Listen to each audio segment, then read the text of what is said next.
Have you ever found yourself thinking that, I don't know, certain events or maybe even entire systems might be subtly guided, like by an unseen hand?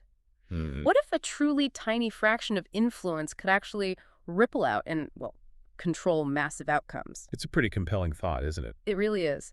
And today we're embarking on a deep dive into a concept that might just fundamentally shift how you perceive the world around you. We're talking about Reynaldo J. Aguirre's 2% rule and something he calls the Aguirre theorem. Yeah, it's a pretty bold theory. It alleges how control can be exerted over complex human systems with surprisingly minimal, almost indirect intervention. And our sources for this deep dive are Aguirre's own observations and his explanations, which lay out this framework for understanding what he sees as systemic manipulation right from the ground up. What's particularly, let's say, compelling here is how this theory tries to move beyond just abstract ideas about power. Right. It aims to offer an almost, well, mathematical lens for understanding how seemingly small points of leverage could yield really widespread control. So we're going to explore how Aguirre outlines what he claims is a precise methodology for achieving broad influence. It definitely offers a unique perspective on the forces he believes are at play in our interconnected world. Absolutely. So, your mission for this deep dive, if you choose to accept it, is to understand Aguirre's theory. How does this alleged 2% rule work? What about its compounding effects? And we'll look at specific, sometimes startling examples he gives, ranging from, say, local schools all the way up to global infrastructure. And we'll examine how such a mechanism, if it operates the way he claims, could potentially impact everything from your child's education to, well, national security. Exactly. Offering you perhaps a new way to interpret the dynamics of control you might see around you. Okay, so let's get into the core idea. Reynaldo J. Aguirre apparently developed this concept, the 2% rule, over years. He was observing what he describes as the sustained attacks. Attacks against various entities, right? Yeah. Companies, institutions. Exactly, even whole countries. And he claims he saw a consistent pattern that these alleged attacks, no matter the target, seem to invariably involve compromising about 2% of the people within that system. Just 2%. Just 2%. And he defines this not as some accident, but as a deliberate technique of control of human systems. Right. It's important to stress that Aguirre presents this as a calculated strategy. It's not just a casual observation he Oh, yeah, made. definitely not. And he uses this, well, this hypothetical game to illustrate precisely how he believes this technique works. It kind of transforms an abstract idea of influence into something more like a concrete, strategic playbook. Okay, let's imagine this game then. You and I were adversaries, and our goal is to win some scenario within a human system. Okay. Aguirre often uses the example of a school. Let's say it has 500 people, students, teachers, the principal, vice principal, counselors, medical staff, even the cook, the bus driver, everyone. The whole ecosystem. Right. And our goal could be something like, maybe you want to get the best grades in the school, and only one of us can ultimately succeed. All right, I'm with you. So the core mechanic is this. Each of us gets to pick 2% of the people in that system. 2% of 500 is 10 people. Exactly, 10 people each. And once picked, according to Aguirre's game rules, you completely control them. Like, you can direct their words, their actions, their movements, everything. Total control over those 10. Total control. Now, Aguirre outlines 3 versions of this game to really deepen our understanding. Okay. In the first version, it's turn-based picking, like chess. If I play first, what's my strategic move? Well, you'd probably take the principal, right? They hold the most obvious power, decision-making authority within the school. Makes sense. So I pick the principal. Your turn. Logically, I'd counter by picking the vice principal. Try to mitigate your influence a bit. Okay. Then maybe I pick a key physical education teacher. You pick a prominent math teacher. I might target a specific counselor. Anticipating how you could leverage their position later on. Exactly. And Aguirre highlights the chilling utility of these choices. For instance, that PE teacher. He claims they could be used to fabricate a sexual harassment claim against a rival student during class. Wow. Effectively eliminating competition. Right. Or a counselor could be manipulated, maybe to draw admissions from a student for blackmail purposes. Or even, he suggests, to refer someone for medication. Yeah, potentially incapacitating a competitor during crucial times, like exams. It's quite ruthless in his description. These aren't subtle nudges he's describing at all. He explicitly states these various ruses, as he calls them, are, and this is his quote, how they control the world on the ground Hyperlocally. Hyperlocally. It's about creating real-world consequences, he argues, by leveraging these seemingly small points of control within a system. Okay, so that's version 1, turn-based. What's version 2? Version 2 adds a twist. What if the first player gets to pick all their 2%, all 10 people simultaneously, at once? Ah, like a blitz move. Exactly. So if I go first, I'd immediately grab the principal, the vice principal, that PE teacher, all the counselors, all the medical staff, the cook, the bus driver. Boom. My 10 picks all at once. Covering all the key influence points. Right. Then your turn comes, and you're forced to choose people just to try and counter my already established moves. So I'm immediately on the defensive. Precisely. Aguar claims this mirrors his own experiences, being forced into a reactive stance for years because the first move had already been made against him. That fundamentally alters the dynamic, doesn't it? It's not an incremental struggle anymore, it's a preemptive strike. Yeah, it puts the second player in a perpetually defensive posture. You're trying to mitigate damage that's already been set in motion. Okay, that makes sense strategically. But you said 3 versions. What's the third? Version 3. This is the critical and maybe the most disturbing twist, according to Aguar. Okay. Imagine one player, let's say me again, knows all the rules.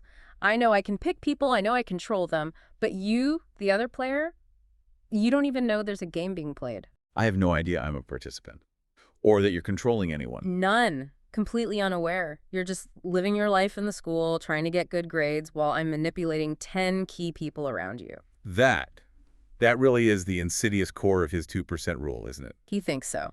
From his perspective, the unsuspecting player, totally unaware of the game, stands no chances. Because how can you fight an adversary whose methods, whose very existence, you don't even know about? Exactly. It's about this profound asymmetry of information, he argues, that makes defense virtually impossible.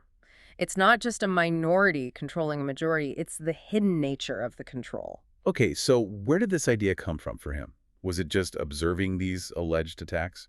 Well, his personal aha moment, as he describes it, stemmed from his background in computer science. Ah, interesting connection. Yeah, he realized this 2% rule wasn't just an observation of human behavior. He saw it mirroring a well-known principle in his field. Distributed computing. Distributed computing. Yeah. Like many computers working together on one task. Sort of. It's a system where many independent parts work together, sometimes without central command. Aguar claims that just like you can manipulate distributed computer networks by compromising a small percentage of nodes. The same principle has been applied to human systems. And weaponized, he says. That's his term, weaponized.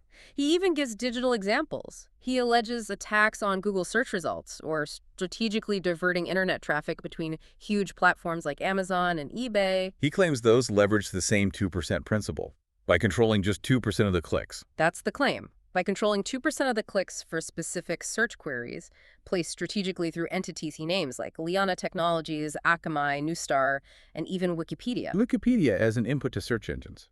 Right. He claims this network can dominate search results and direct massive amounts of web traffic. A very subtle way, he argues, to manipulate vast digital systems. And he mentioned a countermeasure, something called the KOL vaccine. Yeah, he describes the KOL vaccine as a tool he developed specifically to reverse this kind of click manipulation, to neutralize the network's alleged strategic influence on search results. So he believes these methods can be understood and potentially fought back against. That seems to be his position, yes. That understanding the mechanism is the first step. Okay, so we have the basic 2% rule, but then there's the Aguar theorem. Right, building on the rule. He named it himself, apparently inspired by Stephen Fortune's theorem in computational geometry, though the connection seems more conceptual. And this theorem, as Aguar describes it, details the compounding effect of the 2% rule. Yeah, this is where it gets really expansive. It illustrates how truly massive control, he alleges, can be achieved from these seemingly tiny points of leverage. So if we expand this to the bigger picture, Yeah. the mathematical implications Aguar presents become, well, quite profound and potentially disturbing for many. Explain that compounding effect. He posits that if 2% of people can control a single system, like that school, and you apply this principle to control 2% of systems, say 2% of all schools in a district. Then the overall control multiplies exponentially. Exactly. Mathematically, he puts it as 0.02 times 0.02, which equals 0.00004. Which is 0.04%. Right. A tiny fraction.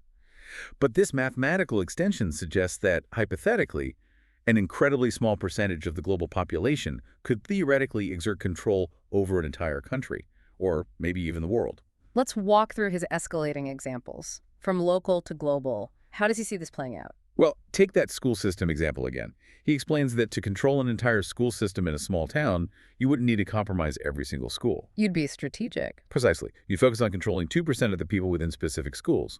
Then, to influence the whole system, you'd target what he calls the 2% most important schools. And how does he define most important? Is it the biggest schools, the ones with the best test scores? Not necessarily. Uh-huh. Aguar suggests strategically picking schools where, for example, the children of key political players attend. Ah, indirect leverage over decision makers. That's the idea he presents. And he claims this same strategic principle extends to other critical institutions. Like clinics. He mentioned clinics. Yes, he draws on his own alleged experiences there. He claims that controlling just 2% of the personnel in specific clinics, he names Kelsey-Seybold, in his case clinics, frequented by adversaries. Allows for targeted manipulation, like tampering with medication, health records, using healthcare as a weapon. That's the implication he draws, leveraging these strategic points within the healthcare system to exert influence on specific individuals and their outcomes. And the compounding effect, that's what leads to the really startling numbers, right? That's his argument. Yeah. If you can control a school system with a fraction of its people and clinics with a fraction of their staff, applying this quadratic effect, Aguar claims you could theoretically control an entire country with just 0.04% of its population. 0.04%. Think about that for a moment. It's almost unbelievable. It is a staggering claim.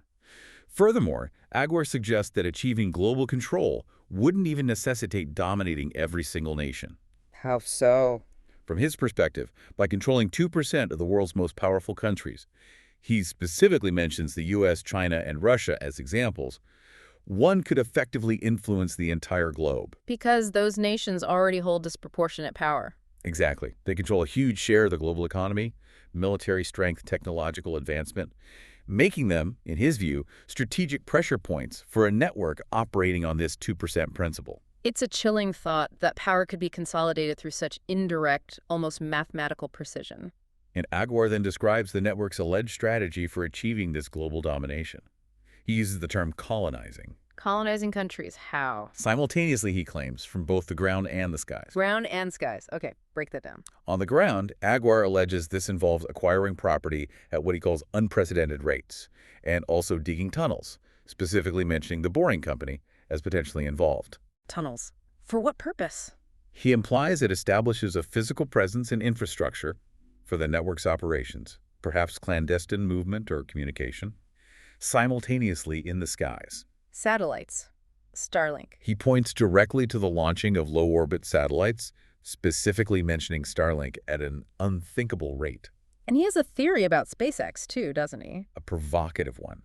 He raises the possibility that SpaceX, despite being seen as an American company, might have been, in his words, installed in the U.S. by the Chinese government as a means to launch these satellites. Creating a clandestine communication network above everyone's heads. That's the picture he paints. And this raises a critical question he keeps coming back to. The origin of the satellites. Exactly. He posits this significant legal and strategic dilemma. Are the Starlink satellites American-made or foreign-made? Why does that distinction matter so much to him? Because, he argues, it has immense implications for potential countermeasures. If they are legally considered foreign-made, it could, in his view, provide a legal basis for countries to shoot them down if deemed a threat. Which is a vastly different scenario than if they're unequivocally American assets. Absolutely. It changes the rules of engagement, legally and strategically. So all this alleged expansion, buying land, digging tunnels, launching thousands of satellites, how does he claim it's funded? He asserts it's only possible because of what he calls a huge illegal revenue stream. From where? He specifically points to the drug trade, naming figures like Diosdado Cabello and something he calls El Cartel de los Soles. He claims this is combined with the power and revenue of tech monopolies like Amazon and eBay. So drug money and tech profits funding this alleged global colonization effort. That's his hypothesis. Yeah. And from his perspective, the solution to dismantling this network isn't primarily about, say, shooting down satellites. Which he sees as just treating a symptom. Right, a superficial fix. He argues the more effective strategy is to cut off the income stream. Target the finances from figures like Cabello. Limit funding from giants like eBay and Amazon. Because that would disrupt their ability to acquire land and launch satellites, attack the financial lifeblood. That's his logic. Understanding the core mechanism, he believes, reveals the most effective point of intervention. And the ultimate goal of all this infrastructure, the satellites, the tunnels. Aguiar's conclusion is that it's designed to create what he calls a secret internet for impunity. Impunity, meaning? A clandestine network, he claims, that makes it nearly impossible to track crimes and gather evidence because the communication happens outside conventional, traceable channels. Which poses a huge challenge to traditional law enforcement and intelligence gathering. A profound challenge, in his view. Okay, now a lot of listeners might be thinking, well, this sounds grand, maybe even conspiratorial, but it doesn't really apply to me. I'm not a world leader. I'm not inventing fusion power. That's a very natural reaction, isn't it? Why would such a powerful network care about ordinary people? Right. But Aguiar clarifies this. He argues this alleged attack isn't just about targeting high-value individuals or those at the very top. Who does he claim it targets, then? From his perspective, it targets anyone doing a good job in a system the network wants to control. Anyone. Why? Because that person, simply by being competent and effective, is direct competition for their plants. Their plants. Yeah. You mean the agents they insert into systems? Exactly. He describes these plants as spies, often with no real skills for the job they're placed in. So if you're good at your job, you're inherently a threat to the plant's survival and advancement within that system. That really reframes the scope of the alleged threat, doesn't it? It's not just about high-value targets. It's about systematically eliminating competition wherever it arises. Your competence becomes the target. Yeah, and he expands his hypothetical game to illustrate this on a societal level. He calls it the society game. Okay, how does that work? Imagine the goal now is to gain control of an entire city's educational system. Pre-K, primary, high school, college, the whole pipeline. Okay. You, as the player, still get 2% control. But now that 2% might include external figures too, like police officers, judges, mediators, people outside the schools who can still exert influence. So leveraging the broader system around the target institutions. Precisely. And the strategy, as Aguiar outlines it, is to promote these plants, the spies with allegedly no real skills, to the highest ranking positions within these institutions. But how do they achieve that if the plants aren't actually competent? By making their career progression look organic, as if they earned it. And the only way to do that, he claims, is to systematically eliminate any genuine competition. So this is where the 2% control gets weaponized against ordinary, competent people. That's his argument. Let's say you have a plant trying to rise through the ranks in a pre-K school, and there's another teacher there who is genuinely outstanding, great with kids, loved by parents, innovative. That teacher becomes an obstacle. Exactly. The network, Aguiar claims, would use its 2% control, maybe the principal, a counselor, even an external figure like a specific police officer, to harass anybody that can compete with their plant. Through things like those fabricated claims you mentioned earlier, the PE teacher example? Yes, or orchestrating bogus legal actions, maybe even using medical contacts for tampering, medicating, or depressing the target to just remove them from contention. The underlying logic being that the plant, lacking genuine skills, wouldn't get promoted otherwise. Their only path is clearing the field. That's the grim logic he presents, which is why, according to his theory, it potentially applies to everyone. If you're good at your job and you happen to be in a system the network wants to control, you are, by definition, an obstacle to be removed. Okay, that's the mechanism he describes. But then he talks about something he calls the nuclear bomb of this attack. What does he mean by that? That refers to the long-term damage he believes this does to society as a whole. It's about actively replacing naturally talented, contributing individuals with these plants who lack the necessary skills. So it's not just individual injustice, but a systemic degradation. Yes. Think about it. Society progresses, innovates, largely thanks to a relatively small percentage of truly talented, driven individuals. The real 2%, Aguiar calls them. Inventors, scientists, artists. The people who push things forward. Right. But this alleged network, according to Aguiar, actively suppresses these individuals. He claims their ideas are stolen, they get buried, attacked, made sick, depressed, families threatened, so they can't contribute meaningfully. And they're replaced by the unskilled agents, the plants. Exactly. He even controversially mentions prominent figures, suggesting that from his specific perspective, they are not really adding any value, but are perhaps benefiting from innovations developed by others who were suppressed. Wow, that's a strong claim. It is, Yeah. and he connects this directly to what he terms the communist paradox. The communist paradox. His idea of a societal decay that results from unfair advantages, the systemic promotion of the unskilled over the skilled, which ultimately leads to a collapse of true meritocracy and innovation. A profound and deeply concerning vision of long-term societal decline, if his theory holds any water. It's definitely a heavy concept he puts forward.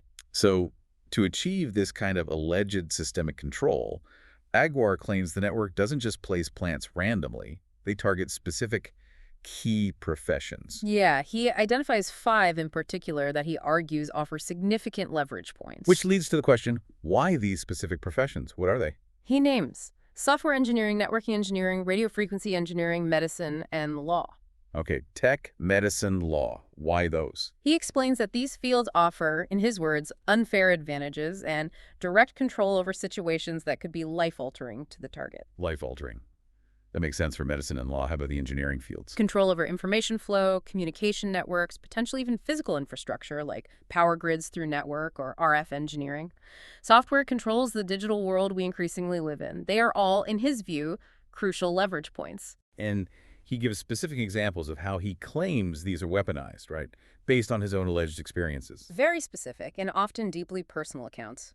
Take medicine. He alleges intentional medical malpractice is a key tactic. Like what? He describes a severe spinal injury he sustained. He claims that medical professionals, specifically mentioning a Dr. Marjorie Broussard at Kelsey-Seybold, intentionally mishandled his case.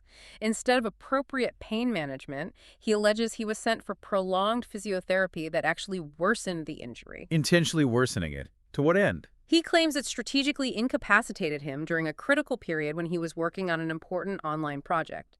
It illustrates, in his view, how healthcare can be weaponized not just to cause harm, but to sideline targets at crucial moments. So from his perspective, medical professionals could be used to kill, torture, induce stress, medicate, discredit, even blackmail targets. That's the range of possibilities he outlines. The ability to alter test results, prescribe wrong treatments, or simply delay care makes it, in his view, a profoundly powerful point of control. And law. How does that fit in? Controlling lawyers is key, he argues, because lawyers can become judges or mediators. This allegedly allows the network to control legal processes from within, routing cases to the right judge to ensure desired outcomes. Influencing the justice system itself? What about the engineers? Electrical engineers, he suggests, controlling power grids he names Centerpoint as an example again, and he gives that anecdote. The truck outside his house. Yeah, claiming a Centerpoint truck appeared outside his home just minutes after he sent what he calls a data bomb, some kind of strategic data transmission to 2 agents he'd identified in Katy, Texas, implying a direct, rapid response capability linked to infrastructure control. Even veterinarians are on his list. He claims so, allegedly used to kill the puppies. A tactic he claims was used against him specifically to introduce immense emotional stress into a target's life. It sounds almost unbelievable, but it's part of the pattern he describes. Okay, so if this network is allegedly doing all this, how do they sustain it? How do they ensure loyalty from all these people in key professions? Well, Aguiar suggests a 2-pronged approach, short-term and long-term. In the short term, he speculates it might be brute forced with money. Buying loyalty. Kind of. He throws out a figure, maybe paying an agent $2 million in cryptocurrency, someone who normally earns $60,000 a year.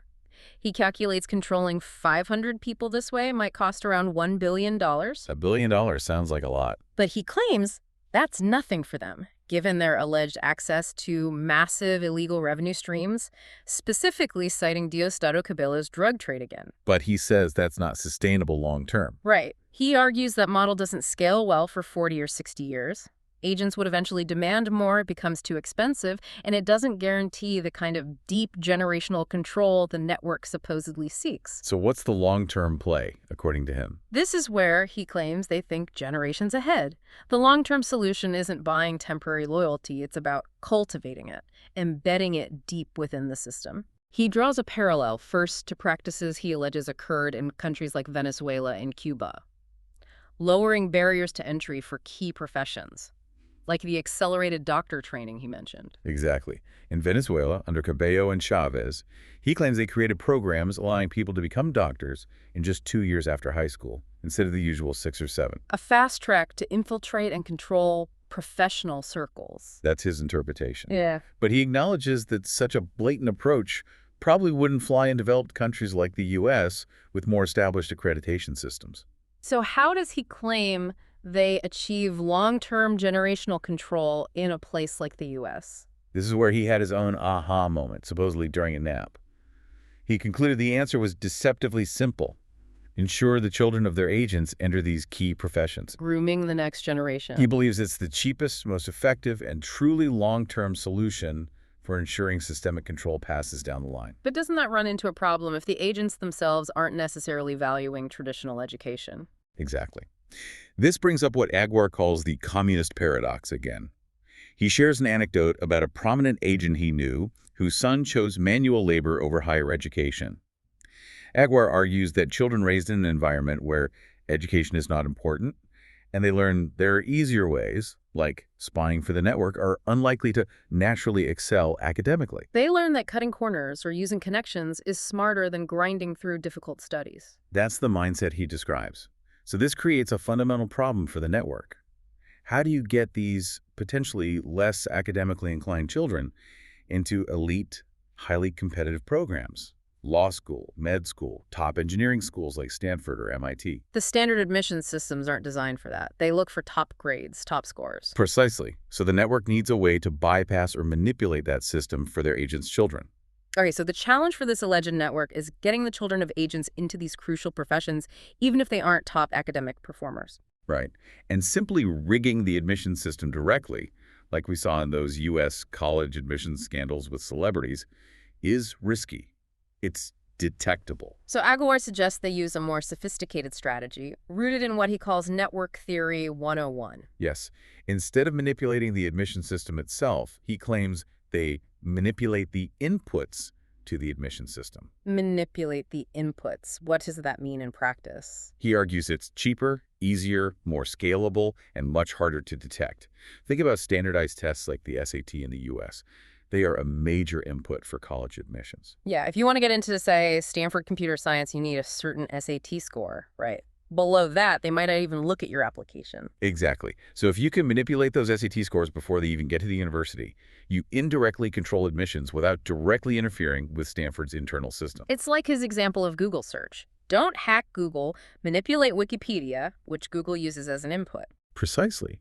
If Wikipedia gets caught manipulating data, Google, the main system, remains untouched, appearing clean. It shifts the focus and blame. Okay, so how does he claim this input manipulation happens in education? This brings us to Katy, Texas, right? Katy ISD. Yes, this is where he presents some striking data observations about the Katy School District, Katy ISD. Yeah. He notes that schools there consistently show unusually high scores, like 8, 9, or even 10 out of 10 on ratings based on standardized test performance. And why is that significant? Because those school scores and reputations are a key input that college admission offices consider when evaluating applicants. A high school's perceived quality matters. And he compares Katy ISD to other places. He does, and the comparison is stark, according to him. He points out that schools in Palo Alto, California, filled with the kids of Silicon Valley's super-educated tech elite from Apple, Google, Facebook, typically score only 5 or 6 out of 10 on these same metrics. So much lower than Katy, despite the parents' backgrounds. That's his claim. He says the same holds true for academic hubs like Boston, near MIT. Their public schools also score lower than Katy ISD, in his observation. He argues that, on paper, Katy scores blow Palo Alto out of the water. Wow. So what's the explanation? Is Katy just full of geniuses or have an amazing superintendent? Well, one could argue that, of course. But Aguar suggests a more critical explanation is more plausible from his viewpoint. He posits quite directly they're cheating on the SATs or otherwise manipulating the standardized test scoring system within the district. To artificially inflate the scores and the school's reputations? That's his theory, making it easier for students from Katy ISD, including potentially the children of agents, to gain entry into top universities based on these inflated input metrics. Okay, that's a big allegation. If this were happening, how does he suggest one could even detect it? He outlines a method he describes as trivial, involving cross-referencing publicly available data. What are the steps? First, He suggests using a tool he calls Elon Musk's GeoIndex, which supposedly includes a spy health score, to identify individuals he believes are top agents located in Katy. Okay, identify the alleged agents. Then what? From that list, filter for the prominent agents who have children of high school or college age. This would include kids already in college. He gives the example again of Maria Alejandra and Angel Vargas da Costa's child, allegedly already in vet school. The vet school thing. To kill puppies, as he disturbingly claims. Right. So, find the agent's kids. Next step. Analyze the SAT scores of these specific children. He suggests looking for statistically significant patterns. Are they all scoring above a certain high threshold, say 1,200? How do their scores compare to national averages, or even to the children of non-prominent agents within Katy? Looking for an anomaly that suggests an unfair advantage. Exactly. And fourth, examine the chosen professions of these agents' children. Is there a statistically significant pattern pointing towards those 5 key professions? Doctor, veterinarian, lawyer, engineer. If so, he argues, it could indicate that access to these fields is a perk of employment provided by the network. Which brings us back to that question of how families afford seemingly out-of-reach educational goals. Right. How do you reconcile a family's stated income with, say, aiming for a $300,000 a year education in London? Aguiar believes this is where the network's alleged perks of employment become visible. He uses that anecdote about Maria Alejandra. The assistant teacher in KDISD, earning maybe $50. Yes, a chemical engineer by background working as an assistant teacher. Her husband, also an engineer, reportedly struggling for work in Houston at the time. Yet Aguiar recounts a conversation where they were seriously discussing sending their child to an expensive school in London, maybe Oxford, costing potentially $300,000 a year. Which seems financially impossible based on their reported situation. Precisely. Aguiar concludes this strongly suggests an unfair advantage and a way to pay for it that exists outside their declared income. He implies the network facilitates not just access to elite education for agents' children, but also the means to fund it. A powerful perk to ensure generational control and loyalty. That's the mechanism he alleges is at play, solidifying the network's influence over time through education. So we've gone deep into how Aguiar claims this network targets specific professions, manipulates education, but he also warns that just focusing on defending those specific areas isn't enough, right? Exactly. If we look at the bigger picture he's painting, Aguiar is quite emphatic that merely protecting those 5 identified professions, medicine, law, the engineering fields, is not a sustainable long-term solution. Why not, if those are the key leverage points? Because, he argues, the network is adaptable. He uses this whack-a-mole analogy, drawing from his experience fighting alleged manipulation of Google search queries. The key opinion leader's query thing. Right.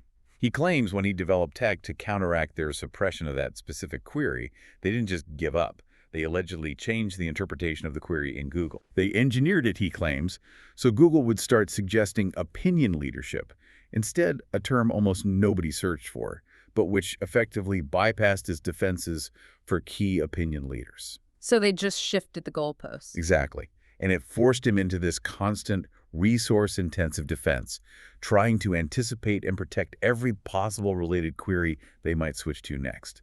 It's an exhausting battle against an adaptable opponent. And he applies that same logic to the professions. Yes. The true nature of the threat, from his perspective, isn't the specific profession being targeted at any given moment, but the underlying mechanism of coordinated control itself. The network can just change the query, as he puts it, shift their focus if one area becomes too well defended. That's his core argument. What he wants us to understand is that the real danger isn't just about compromised doctors or lawyers. It's about the very capability of coordinating large groups of individuals to apply pressure at a single point, wherever that point may be. So if the free world, as he calls it, focuses all its energy on protecting those 5 professions, the network, in his view, could simply pivot. They could target entirely different fields to achieve similar disruptive or controlling effects. like what? What other examples does he give? He throws out some provocative hypotheticals. What if they decided to target all the secretaries in the world? Secretaries, why? Think about it. Control the gatekeepers of information, schedules, access to important people. You could subtly influence or disrupt global operations on a massive scale. Okay. Any others? Or, he postulates, what if they targeted all the auto mechanics in the U.S.? Auto mechanics. Imagine the paralysis if a coordinated action took place. It could cripple the country's transportation system, giving the network immense leverage. So the core principle isn't which profession is compromised. No, it's about the capability of coordinating large groups of individuals in a single pressure point. The true technology here, he concludes, isn't the specific job, it's the coordination itself. That ability to mobilize and focus influence. That's a much broader and more difficult threat to counter. It is. And that's why Agar stresses the urgency of the situation. He believes there's a point of no return approaching rapidly. And he's urging authorities to investigate these claims. Very strongly. He keeps reiterating fundamental questions that he believes need immediate official answers. Like the SpaceX question. Yes. Is SpaceX an American company? Are those satellites American or Chinese? He genuinely believes that resolving these core issues might unlock or fast-track the conversations that need to happen to even begin formulating a viable response. And he's continuing his own work on this. He mentions his ongoing efforts to debug society, as he puts it, and to share this knowledge globally through books. He even suggests his KOL mobile cameras could be a tool for authorities. How so? He claims they could potentially allow authorities to remotely trigger snapshots if they suspect agents he identifies are following him, providing a way to gather evidence. It highlights his personal sense of immediacy and the need for action. Wow. We have certainly taken a deep dive into some profoundly thought-provoking and frankly quite disturbing territory today.